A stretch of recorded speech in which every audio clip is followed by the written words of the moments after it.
On a sunny summer day, we come across a young man who has grown into a confident figure, standing by the beach as if he owns the scene. His name is Young Soo-hyun, a 22-year-old who has recently returned home after completing his military service. While working as a lifeguard, he's unexpectedly interrupted by a teasing childhood friend who accuses him of ogling girls. This friend, Hanbada, is only a year older than Soo-hyun. After a brief, lighthearted exchange, she heads back to the beach, mentioning she's returning to work. Before leaving, she flashes a cheerful smile, reminding Soo-hyun to stay diligent and not slack off. Time flies as Soo-hyun finds that being the sole man on the beach is far more demanding than he imagined. At lunchtime, he returns to the small hometown where he grew up. Upon reaching his house, he announces his arrival, catching someone by surprise. Hearing his footsteps, a woman rushes toward him, her first words being a warm, "Good job." It turns out this strikingly youthful woman, who looks no older than 20, is Jang Mi-ju, a housewife. To Soo-hyun's shock, and much like in anime, this blue-eyed white dragon is revealed to be over 50 years old. Nonetheless, Mi-ju informs Soo-hyun that it's lunchtime and proudly announces that she's prepared multiple grilled mackerels for the meal. She confidently adds that they're going to taste amazing, even asking him if he agrees. Flustered, Soo-hyun, momentarily distracted by her twin dragons, stammers out a hesitant response, muttering, "I guess it will be." Trying to mask his nervousness, he fiddles with his phone as a diversion. Fortunately, Mi-ju redirects his attention, instructing him to call someone named Ari and let her know the meal is ready. Obediently, Soo-hyun pulls out his iPhone and hurriedly dials Ari's number. However, no matter how many times he calls, there's no answer. It seems this isn't an unusual occurrence for Soo-hyun, as he quickly realizes Ari is deliberately ignoring him again. Frustration builds within him as he clenches his fists, resigning himself to a new plan.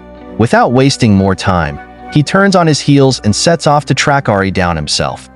Meanwhile, Jang Mi-ju briefly ponders how Soo-hyun and Ari always seem to clash, before Soo-hyun heads back to the beach. Upon arrival, he finds the once quiet area now bustling with activity, filled with new faces.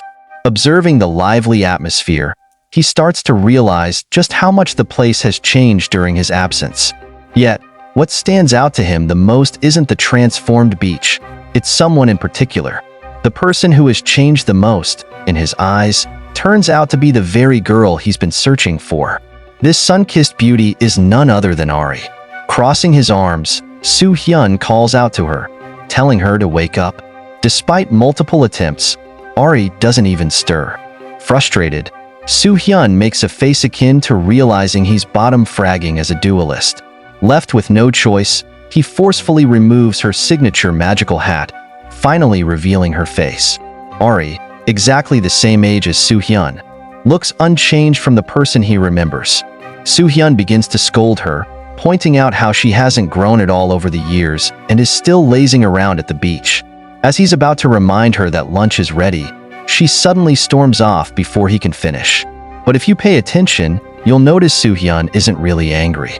Instead, his focus seems to drift elsewhere, though what he's looking at might be better left unsaid. Nevertheless, Soo-hyun lets his inner nostalgic side take over, slipping into a memory from 7 years ago.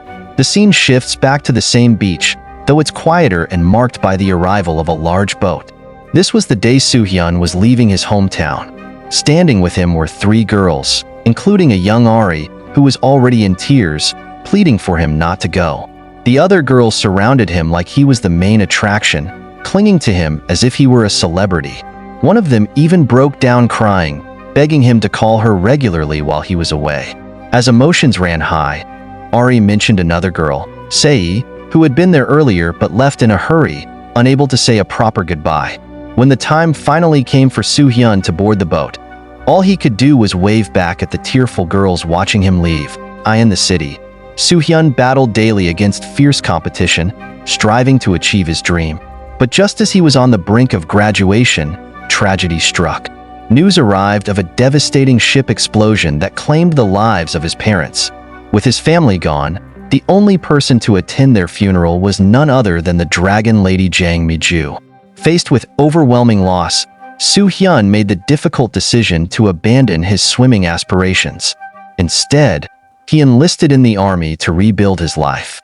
Despite the challenges of military service, Soo-hyun found solace in the water, as luck seemed to always place him near it. He cherished those memories, finding comfort in what he loved most. Eventually, after completing his service, he returned to his hometown. Jang Mi-ju greeted him warmly, but Ari, standing at a distance, seemed distant and cold, an unusual shift from her once clingy and cheerful demeanor. Meanwhile, it was revealed that Sei had also left for the city to attend university when she turned 20. Nonetheless, now back home, Soo-hyun immediately took up a lifeguard job, determined not to be a burden to Ari's family, who had graciously taken him in without hesitation. However, since his arrival, Ari's demeanor had turned ice cold, not unlike his patience. Living in a lodge came with its own set of challenges, the most notable being his unlucky placement next to a particularly busy couple. Every night, their unrelenting noise robbed him of sleep. Fed up, Soo-hyun crafted a large sign to let them know the lodge lacked soundproofing. Unfortunately, Ari and her mother spotted it first and promptly took it down before the intended audience could see it. Frustrated, Soo-hyun stormed out of his room the following evening, only to bump into the blue-eyed white dragon Jang Mi-ju. Her sudden presence shifted his mood instantly.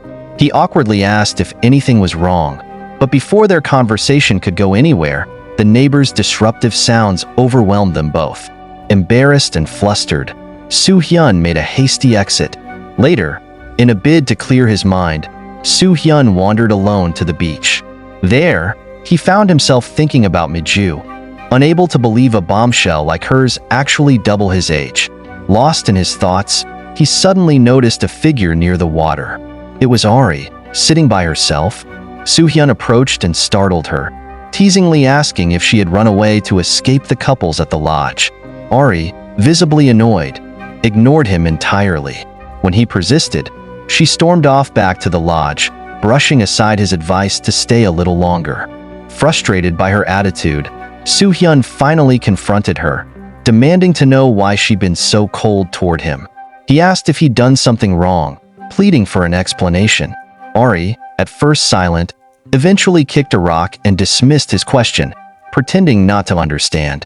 Ignoring him yet again, she walked away, leaving Soo-hyun standing there with nothing to do but watch her retreating figure.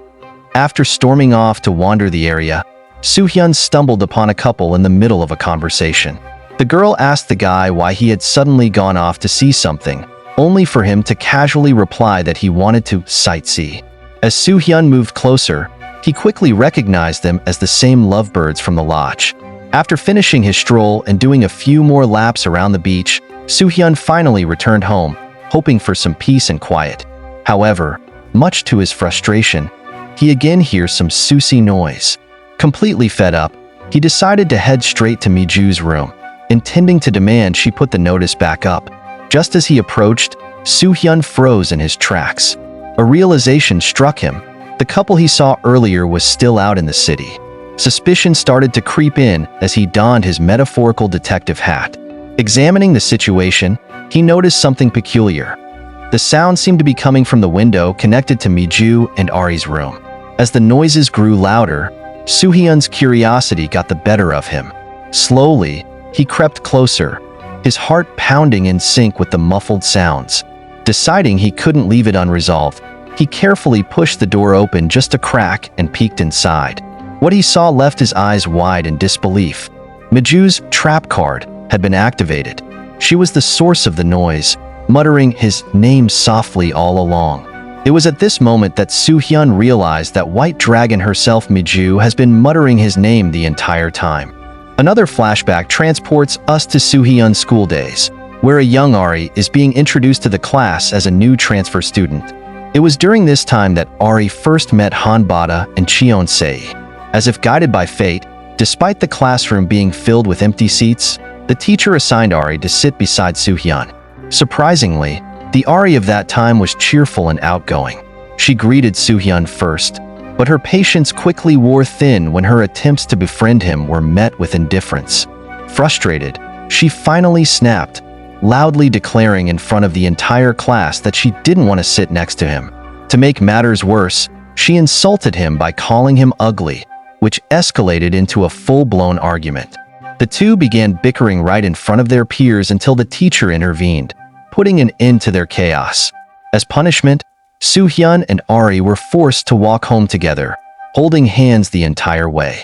This only added to Soo-hyun's misery as the other boys began teasing him, joking about how well they matched. Even Han Bada joined in, popping up out of nowhere to agree enthusiastically that they suited each other. For real.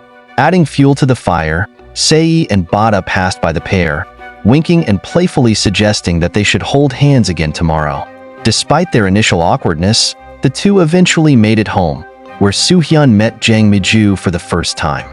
It was a pivotal moment, one that would later haunt his dreams as the ageless dragon began to occupy his thoughts. Meanwhile, Ari's mother couldn't hide her amusement, swooning at the idea that Ari had already brought home a boyfriend on her first day of school. From that day forward, as Soo-hyun's memories fast-forwarded, he recalled how he and Ari grew closer. They shared both joy and sorrow, forming a bond so strong that it felt as if they had become family. That's all for today, guys. If you enjoyed the video, don't forget to leave a like and share your thoughts in the comments.